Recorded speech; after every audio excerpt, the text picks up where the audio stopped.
봉독했던 창세기 37장 1절에서 11절의 말씀을 가지고 하나님의 비전을 꿈꾼 요셉, 이런 제목으로 하나님의 말씀을 나누도록 하겠습니다. 한번 따라 하십시다. 하나님의 비전을 꿈꾼 요셉. 하나님이 우리 인간을 자기 형상 곧 하나님의 형상대로 사람을 창조하시되 남자와 여자를 창조하시고, 그러면서 하나님이 그들에게 복을 주셨다, 그렇게 말씀하셨어요. 이 말씀이 무슨 뜻인가 하니까, 하나님은 가장 먼저 우리에게 정상적인 가정, 다시 말하면 족보를 이루게 하시고, 그리고 그 인간을 향하여 첫 번째 명령이 하나님이 그들에게 이르시되 생육하고 번성하여 땅에 충만하라, 땅을 정복하라, 바다의 물고기와 하늘의 새와 땅에 움직이는 모든 생물을 어떻게 해요? 다스리라. 자, 다시 말하면요, 살라는 최초의 명령을 그렇게 하신 거예요. 하나님이 우리 인간에게 첫 번째 명령이 살라는 거예요. 살아내라는 겁니다. 살되 내 마음대로 막 사는 것이 아니고 하나님을 예배하면서 바르게 살라는 겁니다. 그러므로 모든 생명에는 존재 이유와 목적들이 다 있어요. 여러분 지금 만물이 소송하는 계절에 밖에 나가 보세요. 잡초라는 게 없어요. 다만 이름을 모를 뿐입니다. 모든 이름 없는 들풀도 존재 이유와 뭐가 있어요? 목적이 있는 거예요. 자, 그렇다면 서론적으로 지금 여러분이 서 있는 그 자리에서 하나님이 이 시간 이 시대에 나에게 맡긴 그 위치적 역할이 무엇일까? 아니, 여러분 생각해 보세요. 이름 없는 들풀도 다 생명 가진 모든 것은 존재의 이유와 목적이 있는데, 만물의 영장이라는 인간이 어디에서 와서 왜 살다가 어디로 가는지 알지 못한다고 산다면 짐승보다 못한 거잖아요. 안 그래요?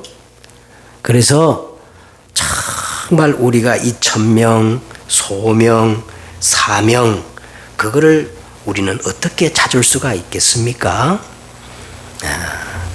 여러분, 진짜 예배를 회복하면 천명, 소명, 사명이 보여집니다. 예배란 하나님이 오늘 또 말씀으로 역사하시고 예수 그리스도의 이름으로 그 말씀을 성취하시며 성령의 능력으로 역사하시는데, 예배란 이 성삼위 하나님의 비밀이 나타나는 것이 예배입니다. 이 사람에게 말씀이 그 사람의 생명 속에, 영혼 속에, 삶 속에 각인, 뿌리, 체질 이렇게 임하게 되면 보좌의 축복, 시공간 초월, 237의 빛, 성경 말씀이 사실이라면요, 말씀이 진짜 제대로 붙잡아지면요, 하나님이 말씀으로 천지와 만물을 창조하셨잖아요. 그대로 됐잖아요. 정말 여러분이 오늘 예배를 통해 말씀이 회복되면 천지 개벽의 역사가 일어나는 거예요. 일어납니다. 그래서 전무후무한 하나님의 절대 시간표 속에 내가 서 있게 되는 거예요. 그러면서 교회를 살리고 중직자가 일어나서 현장을 살리고, 우리 렘넌트가, 우리 후대들이 일어나서 미래의 재앙을 막는 삼정인의 축복이 우리에게 회복되어지는 겁니다. 자, 오늘 이 37장에는 성경에 나오는 첫 번째 렘넌트, 여러분 성경에 나오는 첫 번째 렘넌트 이름이 뭔지 아세요? 요셉이에요. 요셉. 그 요셉의 이야기가 나오는데 너무 유명하고 너무 익숙하고 너무 잘 알고 있는 내용입니다. 자, 그러면 첫 번째 렘넌트 요셉은 어떤 사람이었을까요? 첫째는 요셉은 어릴 때부터 언약의 뿌리를 깊이 내린 사람이에요. 요셉은 언제부터? 어릴 때부터 언약의 뿌리를 깊이 내린 사람. 자, 여러분 1절 보세요. 오늘 31장 보자. 다 같이 읽겠습니다. 정확히 읽어야 됩니다. 시작. 야곱이 가나안 땅 곧 그 아버지가 거류하던 땅에 어떻게 해요? 거주하였으니 2절 야곱의 족보는 이러하니라. 자, 가나안 땅 곧 그 아버지가 뭐 하던 땅이라 했어요? 거류하던 땅. 그 땅에 야곱은 어떻게 하였어요? 거주하였으니. 야, 여러분 보세요. 이 거류와 거주는 같은 개념일까요? 다른 개념일까요? 다른 개념입니다. 거류와 거주는 다른 개념이에요. 원어를 봐도 정확히 다른 개념이에요. 이 거류는 잠시 머물다 가는 나그네 개념이고, 이 거주는 원주민으로서 눌러 앉아가지고 아예 정착하는 것을 의미하는 거예요. 뭐 가장 쉽게도 월세방에 사는 사람과 자기 집을 사는 사람과 그런 차이라고 할 수 있습니다. 아버지 때에는 약속의 땅에 뿌리를 내리지 못했지만 그래서 나그네 같은 삶을 살았는데, 야곱은 드디어 이 약속의 땅에 원주민으로서 뭐를 내렸다는 거예요? 뿌리를 내렸다는 거예요. 다시 말하면 언약의 땅에 뿌리를 내렸다는 말은 언약의 뿌리를 내린 거죠. 그죠? 자, 그러면서 2절에 보니까 야곱의 족보는 이러하니라. 이제 본격적으로 야곱의 족보가 시작되는데, 지난주에는 누구의 족보를 우리가 말씀 나눴어요? 에서의 족보를 가지고 말씀을 나눴는데, 여러분 우리가 에서의 족보를 통해서 우리가 배운 것이 많습니다. 에서의 족보에서 우리가 뭘 배웠냐? 에서는 세상으로 나가면 나갈수록 너무 잘 돼가지고 약속의 땅이 용납할 수 없을 정도로 막 너무너무 잘 돼가지고 그 땅을 떠날 수밖에 없었는데, 그런데 야곱은 조금만 세상에 안주하면 큰 사건이 터져가지고 마침내 약속의 땅에 들어갈 수밖에 없도록 하나님이 몰아친 거예요. 자, 그래서 오늘 1절에 보세요. 야곱이 가나안 땅 곧 그 아버지가 거류하던 땅에 거주하였으니, 이거는 사실상 누구를 빗댄 대조이냐면 에서를 빗댄 대조입니다. 그런데 하나님이 누가 복되다 그러냐면 너무너무 잘 되는 에서가 복되는 게 아니라 야곱이 복되다, 그렇게 말씀을 하시는 거예요. 자, 그러면 야곱처럼 우리가 언약의 뿌리를 내리려면 어떻게 해야 될까요? 여러분, 우리가 이 언약의 뿌리를 내리면은 언약의 가문이 되면서 이 언약의 뿌리 내린 요셉 같은 렘넌트가 일어나는 겁니다. 응? 네, 여러분, 언약의 뿌리 내리면 어떻게 되느냐? 마태복음 16장 13절과 20절에 보니까 주는 그리스도시요 살아계신 하나님의 아들이십니다. 정확히 언약의 성취자 되신 예수님께 고백을 했던 이 베드로에게 세 가지 복을 명령하셨습니다. 예수님이 바요나 시몬아 네가 복이 있도다 하시면서 너는 이름을 바꿔줬어요. 원래 시몬이었는데 이름을 어떻게 바꿔줬어요? 너는 베드로, 페트로서 영혼이 흔들리지 않는 반석이 될 거야. 반석. 그 다음에 뭐라고 했냐면 절대로 음부의 권세, 흑암의 권세, 사단의 권세가 너를 이기지 못할 것이다. 그러면서 마지막 어떤 복을 주셨냐면 땅에서 매면 하늘에서도 매이고 땅에서 풀면 하늘에서 풀리는 천국 뭐를 주겠다? 모든 것을 열 수 있는 만능 키 열쇠를 주겠다. 그렇게 언약을 정확히 고백한 베드로에게 이렇게 말씀을 하셨습니다. 또 빌립보서 1장 8절과 11절에 보시면요, 지식과 모든 총명으로 점점 더 풍성하게 이 언약의 뿌리를 내리면 우리 렘넌트들은요 계속 그냥 복음이 아니에요. 지식과 모든 총명으로 점점 더 풍성하게 복음의 뿌리를 내리면 어떤 일이 벌어지느냐? 지극히 선한 것이 분별된대요. 지극히 선한 것이 분별된다는 말은 절대 하나님의 계획을 붙잡게 된다는 거예요. 또 진실하여 허물 없이 마침내 그리스도의 날까지 이르게 되고 예수 그리스도로 말미암아 의의 열매가 가득하여 하나님의 영광과 찬송이 되어진다는 겁니다. 아멘. 그리고 언약의 뿌리 내리면 골로새서 1장 23절과 25절에 보니까 이 믿음에 거하고 이 터 위에 굳게 서서 흔들리지 아니하면 참 복음의 일꾼이 되고 그리고 하나님의 교회를 위하여 내게 주신 직분을 따라 하나님의 말씀을 성취시키는 교회의 일꾼이 된다는 거예요. 언약의 뿌리 내린 사람에게 하나님은 복음의 일꾼이요 교회의 일꾼이 된다는 겁니다. 골로새서 2장 2절과 3절에 보니까 언약의 뿌리 내리면 어떻게 되느냐? 이는 그들로 마음의 위안을 받고 사랑 안에서 연합하여 확실한 이의 모든 풍성함과 하나님의 비밀인 그리스도를 깨닫게 함이니 하나님의 비밀인 이 그리스도 안에 지혜와 지식의 모든 보화가 감춰져 있느니라. 할렐루야. 이것들이 발견되어진다는 겁니다. 자, 그래서 첫 번째 렘넌트 요셉은 어떤 사람이냐 하면 바로 언약의 뿌리를 내린 사람입니다. 두 번째는 요셉은 어떤 사람이냐 하면 하나님의 비전을 보고 꿈을 꾼 사람이에요. 여러분 텔레비전 그리죠? 텔레비전이 뭐냐? 멀리 있는 것을 가까이 본다는 거예요. 그러니까 이 요셉이 하나님의 비전을 보고 꿈을 꿨다는 말은 하나님의 그 비전을 멀리 있는 거 생각하지 않고 그 비전을 다 붙잡고 날마다 꿈을 꾼 사람이에요. 자, 하나님은 과거, 현재, 미래라는 역사의 공간 속에서 영원이라는 시간을 가지고 하나님의 계획을 차근차근 성취해가고 있습니다. 네. 우리는 사실 눈이 아무리 밝아도 있잖아요.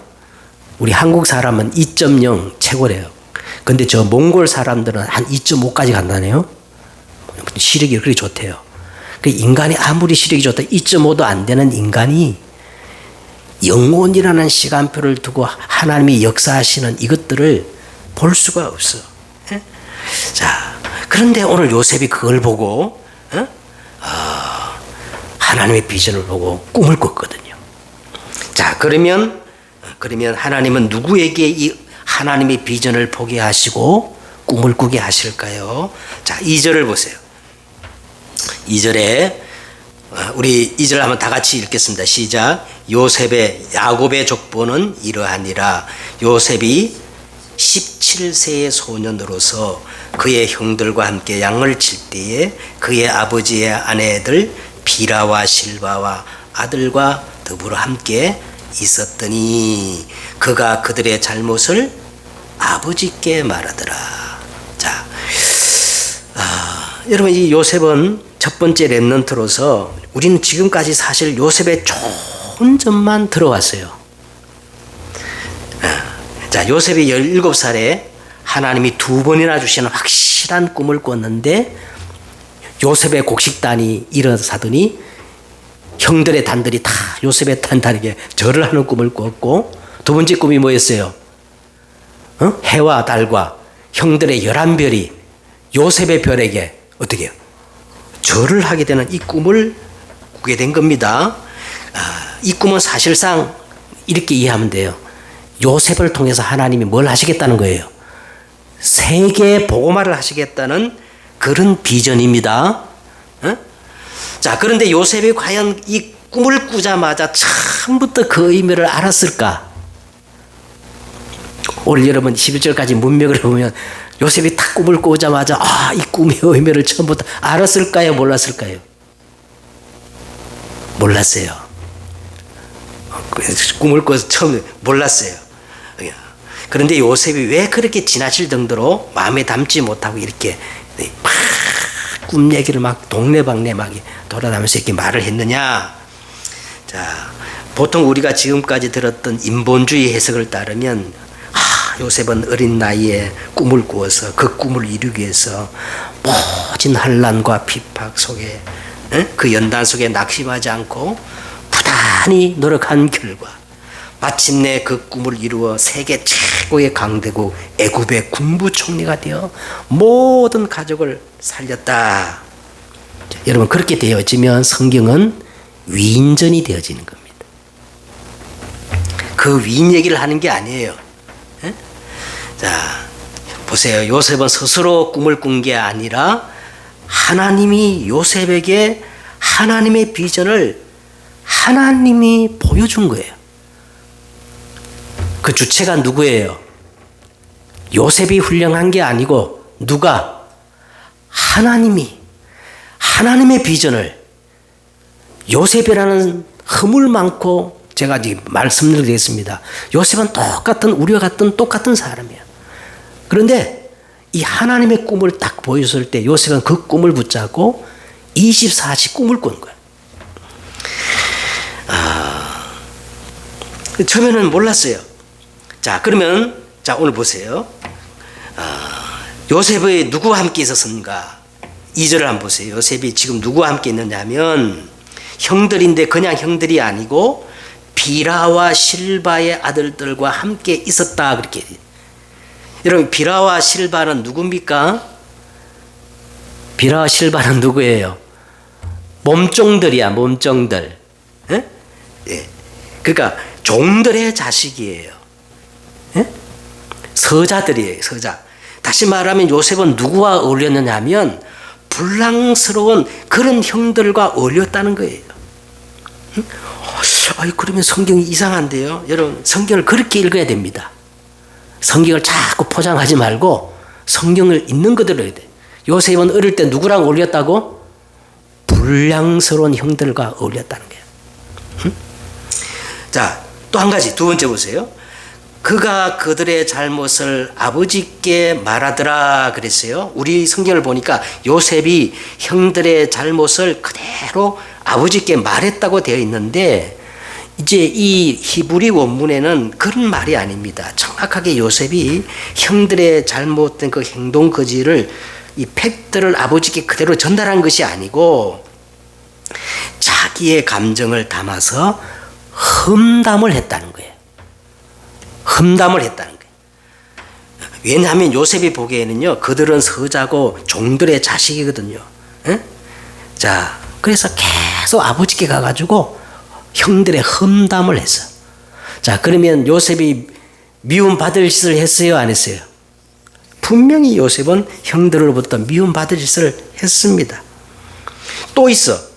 또 한 가지. 요셉은요, 이 말의 실수가 많은 사람이야. 성경 오늘 보니까 5절에도 말하매, 6절에도 보다 청하매, 내 꿈을 들으시오.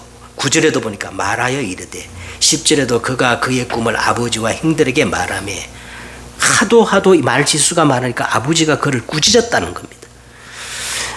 이 요셉은 말하는 은사가 있었던 것 같아. 응? 아니 막 가뜩이나 아버지가 요셉을 편애함으로 형들이 막 미워하는데, 첫 번째 꿈 얘기를 하니까 형들이, 오늘 성경 보세요. 그 꿈 때문에 그들이 더욱 요셉을 미워하였더라. 또 두 번째 꿈을 또 얘기를 하니까 또 형들이 그를 더욱 미워하였더라. 아니 정상적인 사람이라면 말이지 이렇게 그거 하면 좀 자중해야 될 거 아니겠어요? 요셉에게는 말하지 않으면 견딜 수 없는 뭔가가 있었던, 이게 영적 문제입니다. 영적 문제 많은 사람이 이 말의 실수가 많잖아요. 우리 말에 우리 그 한자성에 보니까 유구무원, 그죠? 유구무원, 유관무원이라는 말이 있어요. 이 말이 뭐냐면 많은 것들이 보여지고 할 말이 많은데 어떻게 말을 자제하고 말을 하지 않는다는 말이, 그게 정상적인 사람이고, 그런데 요셉은 그렇지 못한 거예요. 또 한 가지 더 있습니다.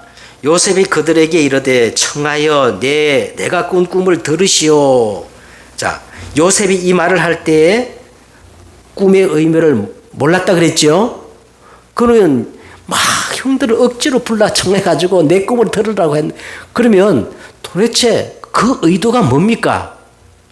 꿈의 의미도 모르는데 막 굳이 막 형들을 청해가지고 들으라고. 요셉은요, 자기를 어떻게 해요? 드러내려는 거예요. 막 자랑하고 싶은 거예요. 이처럼 요셉은 약점이 많은 사람입니다. 여러분, 제가 왜 이 얘기를 하냐면 요셉은 우리와 성정이 똑같은 사람이에요. 그런데 한 가지 차이가 있어요. 어떤 차이가 있냐면 요셉은 어릴 때부터 하나님의 그 비전을 보고 24 꿈을 꿨다는 게 차이입니다. 그러면 이렇게 되죠. 하나님은 그 많은 약점과 문제가 있음에도 불구하고 하나님은 그를 치유하시고 마침내 왕 앞에 세우는 서밋의 자리에 이르게 하거든요. 자, 그러면 요셉이 어떻게 형들이 보지 못했던 하나님의 비전을 볼 수 있었고 많은 약점을 치유받을 수 있었을까? 그 단서가 오늘 3절에 나옵니다. 3절을 한번 읽겠습니다. 3절, 이스라엘이 여러 아들들보다 그를 더 사랑함으로 그를 위하여 뭐를 입혔다? 자, 이게 이 단서입니다. 그 단서가 3절에 이 채색 옷을 입혔다는 말은 여러 가지 설이 있지만은 가장 사랑하는 아들에게 입히는 옷은 분명합니다. 자, 그런데요, 토라 교육, 이 모세오경을 전문적으로 이렇게 연구하고 가르친 분들은 이렇게 이 부분을 해석해요. 야곱이 요셉에게 채색 옷을 입혔다는 말은 집안의 여러 형제들 가운데 이렇게 채색 옷을 입힐 때는 하나님의 이 토라 교육, 토라는 모세오경을 얘기합니다. 하나님의 말씀을 가장 열심히 적극적으로 하는 자녀에게 유대인들은 그 자녀에게 뭘 입힌다? 채색 옷을 입힌다는 거예요. 그리고 그 집에 이어갈 상속권을 준다는 겁니다. 다시 말하면요, 요셉은 어릴 때부터 하나님의 말씀을 소중히 여겼다는 거예요.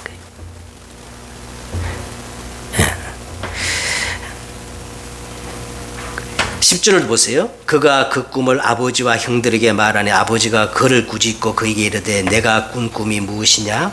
나와 내 어머니와 내 형들이 참으로 가서 땅에 엎드려 내게 절하겠느냐? 11절 보세요. 그의 형들은 시기하되 그의 아버지는 그 말을 어떻게 간직해 두었더라. 요셉을 꾸짖지만은 그 말을 다 듣고 그 말씀을 간직해 주었다. 자, 이게 요셉의 비결인 겁니다. 비결이에요. 그래서 하나님의 말씀을 가진 자는요, 히브리서 4장 12절에 보니까 하나님의 말씀은 살았고 활력이 있어 좌우의 날쌘 어떤 것보다 이리하여 혼과 영과 관절과 골수를 찔러 쪼개기까지 하며 사람의 마음과 생각까지도 어떻게 한다? 치유하시는 역사가 있다는 게 치유의 능력.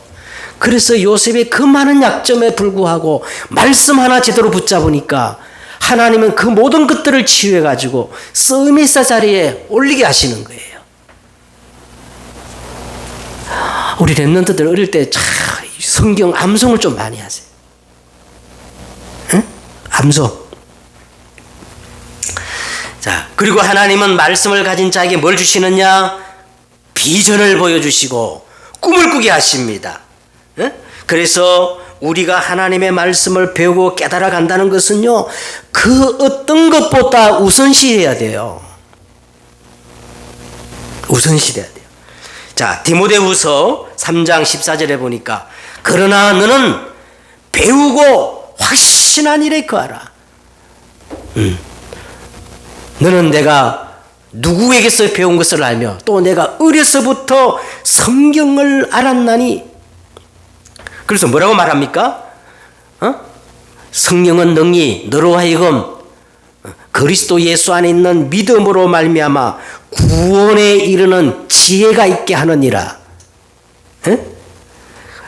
모든 성경은 하나님의 감동으로 된 것으로 교훈과 책망과 바르게 함과 의로 교육하기에 유익하니. 그러면서 마지막 17절에 이렇게 말했어요. 이는 하나님의 사람으로, 누구의 사람으로? 이는 하나님의 사람으로 온전하게 하며 모든 선한 일을 행할 능력을 갖추게 하려 함이라. 이게 마음에 담으셔야 됩니다. 그래서 요셉은 어릴 때부터 하나님의 비전을 보고 꿈을 꾼 사람입니다. 그 꿈을 꾸는 방법이 뭐냐? 여러분, 하나님의 말씀을 여러분 마음에 새겨야 됩니다. 세 번째는 요셉은 어떤 사람이냐면, 자, 하나님과 아버지의 편애를 받은 사람입니다. 우리 일반 사람들은요, 아유, 참 야곱이 잘못됐다 그리고 말이지, 가정교육이 잘못됐다 그리고, 자, 그런데요, 성경을 우리 자세히 보세요. 요셉은 어릴 때부터 하나님과 아버지로부터 편애를 받은 거야. 왜? 하나님의 말씀을 사랑하니까. 3절을 보세요. 우리 3절 읽겠습니다. 요셉은 노년에 얻은 아들이므로 이스라엘이 여러 아들들보다 그를 어떻게 해요?